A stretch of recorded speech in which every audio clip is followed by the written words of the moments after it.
Now, Nebraska is another team, Ross, that has 5 wins, and they'll take on USC. The problem is they've been sitting on 5 wins since the first week of October. Off, then 3 losses. It felt like they've been sitting on 5 wins for a couple of years now. I think they've been on 5 wins for a decade. That's what it feels like. Yeah.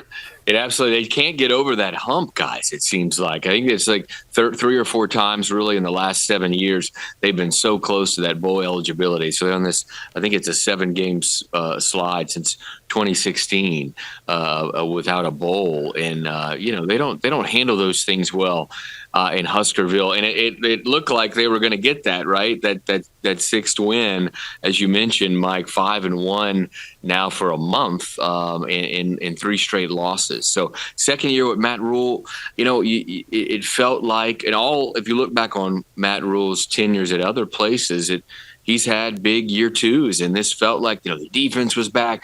Dylan Raiola, there was just all this hype, and it felt like not only would Matt Rule and Nebraska make a bowl game, but I mean we were talking about them for college football playoff type of candidacy. I thought maybe they would get to that 9-10 win mark potentially, and here they are at 5-4, needing a win really badly here, and it's just been this rough stretch, and we saw them make an offensive coordinator change, Anthony.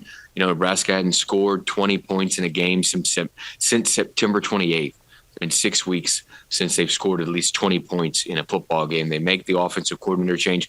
Dana Holgorsen comes in, former West Virginia coach, Houston coach, was with TCU as an analyst, and then joined Nebraska just a week or 2 ago, and then boom, he's now offensive coordinator and going to be calling the plays. So an interesting wrinkle there to watch in this game against the Trojans. I think, Ross, one of the words that Matt Rule has used over the last couple of days to describe the decision to, have Marcus Satterfield still remain on staff, coach the tight ends, but Dana Holgorsen come in. And, I mean, you're talking about just getting to know these players over the course of about the past week and a half, essentially.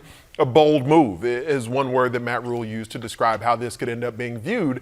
And, I think that having the helmet communication this season is one of those things that I'm curious how that will end up impacting this, because the positive aspect of that, as Holgorsen has his verbiage that he's kind of learning and bringing to things, and then what the pre-existing verbiage was, now you have a young quarterback, whether it ends up being, because we don't know for sure if it'll be Dylan Raiola, will it be Heinrich Harburg? It's hard to say for sure, but Nebraska's on the cusp of reaching a milestone that their program hasn't reached in so long, that having him come in, it is a bold move, but how this ends up impacting the offense in the midst of a season will be key.